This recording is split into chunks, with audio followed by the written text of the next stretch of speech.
आज की इस क्लास में हम डिस्कस करेंगे about the advent of Europeans in India.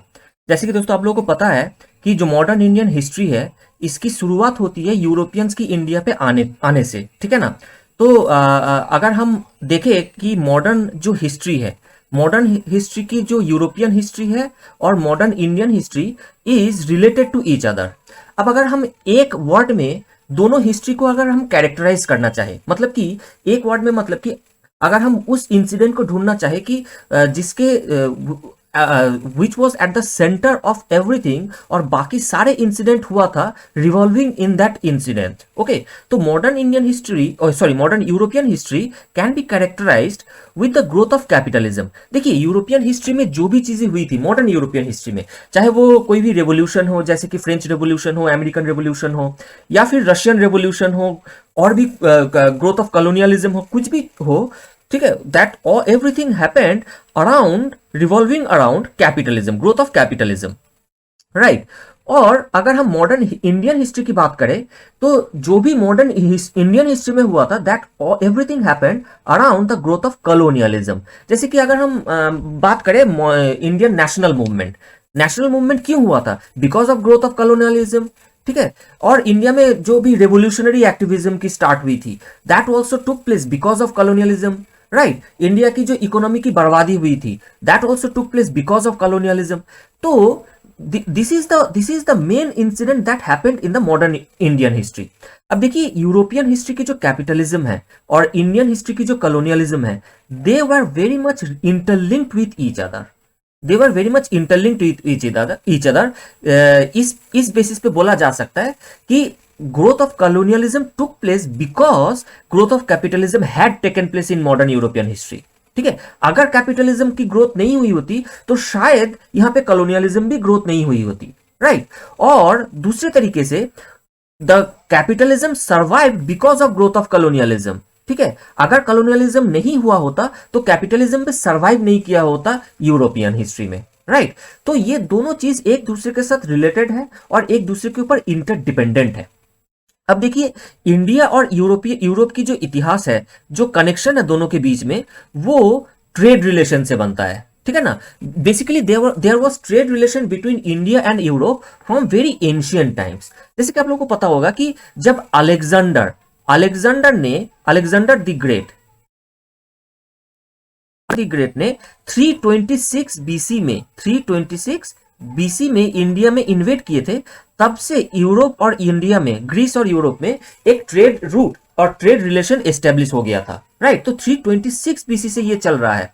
उसके बाद में जब रोमन एम्पायर आया, पोस्ट मॉडर्न पीरियड आया, तब सिल्क रूट एस्टेब्लिश हुआ। और सिल्क रूट जो जाता था वो चाइना से स्टार्ट होता था और इंडिया होकर के यूरोप तक, कॉन्स्टेंटिनोपल तक बेसिकली जाता था। तो उस टाइम पे जो ट्रेड रिलेशन था या ट्रेड बैलेंस था that was highly in favour of India. वो इसलिए बोला जाता है क्योंकि यूरोप में, खासकर रोमन एम्पायर में, इंडियन जो लग्जरी गुड्स है उसके काफी हाई डिमांड थी। इंडियन लग्जरी गुड्स लाइक जो इंडिया की टेक्सटाइल है, राइट, इंडिया की जो स्पाइसेस है, right, they were in high demand in Roman empire among the people of Rome. तो रोमन एम्पायर की एक राइटर है जिनका नाम है Pliny, and Pliny in his book Natural History express sorrow कि because of the outflow of gold from Rome to India। वो इसलिए क्योंकि देखिए समझने की कोशिश कीजिए। जैसे कि उस टाइम पे ना कोई हार्ड करेंसी तो था नहीं, राइट। तो उस टाइम पे बेसिकली ट्रेड जो चलता था वो था बार्टर सिस्टम से, बार्टर से।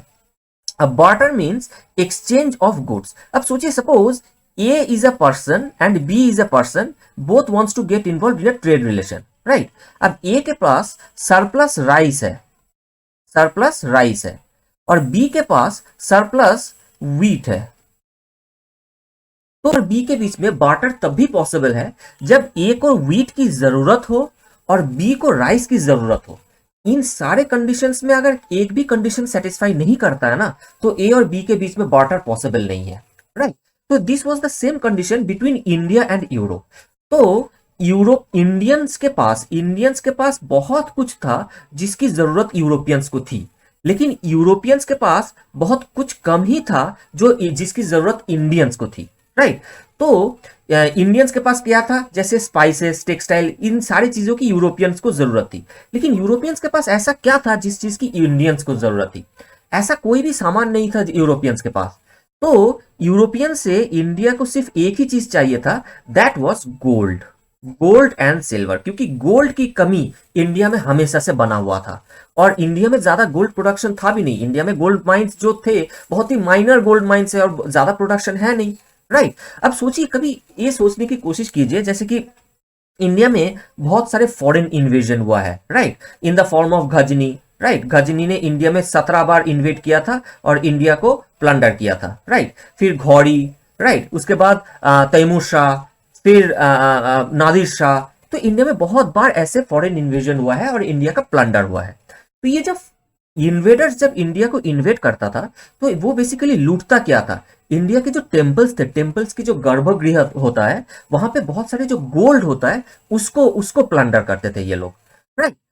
तो बेसिकली सवाल ये आता है कि अगर इंडिया में इतना गोल्ड प्रोडक्शन था नहीं तो इंडिया के टेम्पल्स में इतना गोल्ड आता कहां से था? तो the answer is basically foreign trade. And from the very ancient times India और यूरोप सिर्फ यूरोपीय क्यों, बाकी जैसे कि अफ्रीका के साथ भी ट्रेड रिलेशन था। तो वहां से इंडिया को गोल्ड एंड सिल्वर मिलता था, which was actually called the Boolean. Boolean basically means the precious metal. So at that time the trade balance was highly in favor of India। वो कुछ इस तरीके से ऐसे बहुत सारे कंटेम्पोररी सोर्स है जहां पे ये तक लिखा गया है कि किस तरीके से ट्रेड होता था। सपोज ये एक तराजू है, राइट। तराजू के एक साइड में इंडियन गुड्स, चाहे वो टेक्सटाइल हो या स्पाइसेस हो, Indian goods basically muslin textile, उसको एक साइड रखा जाता था और इक्वल अमाउंट और इक्वल वेट ऑफ गोल्ड दूसरे साइड में रखा जाता था। तो gold used to come to the Indians and the Indian goods used to go to the Europeans. अब जो इंडिया ने यूरोपियंस को जो भी चीजें एक्सपोर्ट की, जैसे स्पाइसेस हो गया या फिर टेक्सटाइल हो गया, they are all perishable goods, right. So you have to continue go for trade. I mean Europeans को इस चीज की सप्लाई की जरूरत है, कंटिन्यूअस सप्लाई की जरूरत है, राइट। तो trade with India was an inevitable, I mean was an imperative for the Europeans, right. और जितना ट्रेड होता गया इंडियंस के पास गोल्ड एंड सिल्वर जमा होता गया और वही गोल्ड एंड सिल्वर जो हमारे टेम्पल्स है या पैलेसेस है वहां पे जमा होता चला गया। अब देखिए उस टाइम के जो ट्रेड रिलेशन था, जो ट्रेड रूट था, वो बेसिकली लैंड रूट से बना हुआ था। यहाँ पे मैप में देखो, ये बेसिकली लैंड रूट से बना हुआ था। सी रूट का ट्रेड तभी भी यूरोपियंस को पता नहीं था। तो ये जो यूरोप से इंडिया आने का जो ट्रेड रूट था, बेसिकली लैंड रूट था, that used to pass through Turkey. Turkey बीच में पड़ता है, टर्की होकर के वो ये लैंड रूट आता है, ठीक है। और सिल्क रूट भी था, देखिए कॉन्स्टेंटिनोपल तक। Constantinople is modern day Turkey, right. तो उस टाइम पे ये लैंड रूट के थ्रू ये ट्रेड चलता था, राइट। अब हुआ ये कि in the year 1453, the year 1453 is very important. 1453 में ये होता है कि Constantinople is captured by the Ottoman Turks. वहां पे एक वॉर होता है और Ottoman Turks captured Constantinople and Constantinople which is modern day Turkey, which falls at the middle of this trade route, land route from Europe to India। अब जब ये Constantinople Ottoman Turks के हाथ में आ गया, they restricted trade between India and Europe। अब देखिए Indians को तो ज्यादा फर्क नहीं पड़ा, इंडियंस को गोल्ड ही मिल रहा था, वो उसको और भी बहुत सारे जगह से मिल रहा था, जैसे कि अफ्रीका वगैरह बहुत सारे जगह से मिल रहा था।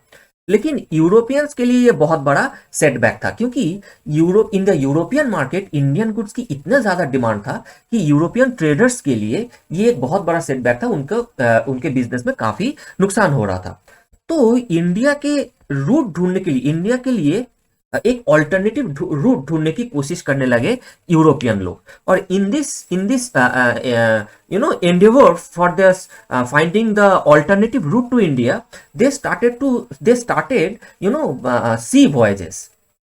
they started their sea voyages। बहुत सारे सी voyages होने लगे, right. thousands of sea voyages has taken place, जिसमें बहुत सारे ज्यादातर फेलियर रहा है। और इतिहास, जैसे कि आप लोगों को पता हो कि इतिहास उसको याद नहीं रखता है जिसका कोई कंट्रीब्यूशन है नहीं। अब देखिए ये जो सी वॉयजेस थी, there was huge investment there was lot of expenditure in one sea voyage. तो आम आदमी के लिए तो इन्वेस्ट करना इतना पॉसिबल नहीं था। तो basically this sea voyages were taking place under the patronisation of the royal families, चाहे वो स्पेन हो चाहे वो पोर्टुगल हो, राइट। तो ये जो रॉयल फैमिलीज थी, under the patronage of royal families ये सी वॉयजेस होने लगे, राइट। अब देखिए इन दिस सी वॉयजेस दो कंट्री ऐसे थी जो काफी एडवांस थी। एक था स्पेन और दूसरा था Portugal. Both both falls on at the western side of Europe. अब देखिए स्पेन और पोर्टुगल के बीच में एक ट्रीटी बना, एक अग्रीमेंट बना, जिसमें उन्होंने डिसाइड किया कि अटलांटिक ओशन में, देखिए यहाँ पे अटलांटिक ओशन है, अटलांटिक ओशन में उन्होंने एक इमेजिनरी लाइन उन्होंने खींचा और ये डिसाइड किए कि ये जो इमेजिनरी लाइन है, इमेजिनरी लाइन के वेस्ट साइड में स्पेन जाएंगे, the Spain will try to find out the sea route to India west side में, और पोर्टुगल जो है वो इस लाइन के ईस्ट साइड में ढूंढने की कोशिश करेंगे, ठीक है ना। तो इसी के दौरान चलते हुए देखिए होता ये है कि इन द ईयर 1492 में एक स्पेनिश वॉयजर जिनका नाम था क्रिस्टोफर कोलंबस, वो उनको क्या लगा कि वो स्पेन से वेस्ट साइड में चलने लगे, उनको लगा क्या कि देखिए दुनिया तो गोल है, राइट। तो ऐसे घूमते हुए ना कभी इंडिया तक हम पहुंच जाएंगे, राइट। अभी उस वक्त तक भी वर्ल्ड की इतना मैप नॉलेज में नहीं था किसी का भी, राइट। तो वो वेस्ट साइड में चलने लगे और वेस्ट साइड तक चलते ही reached at the east coast of America, right. और उनको लगा कि वो इंडिया पहुंच गए हैं। इनफैक्ट उनको he remained in his entire life under this misconception कि he had discovered the sea route to India, whereas it was basically America, और वहां के जो लोकल लोग थे, जो ओरिजिनल लोग थे, उनको कहा गया रेड इंडियंस, राइट। तो ये था स्पेनिश वॉयज। दूसरे साइड में पोर्टुगीज वॉयजेस चल रहा था। The first successful voyage took place in the year 1488, मतलब कोलंबस ने जिस दिन अमेरिका ढूंढा था उसके 4 साल पहले एक पोर्टुगीज वॉयजर था जिनका नाम था बर्थेलोम्यू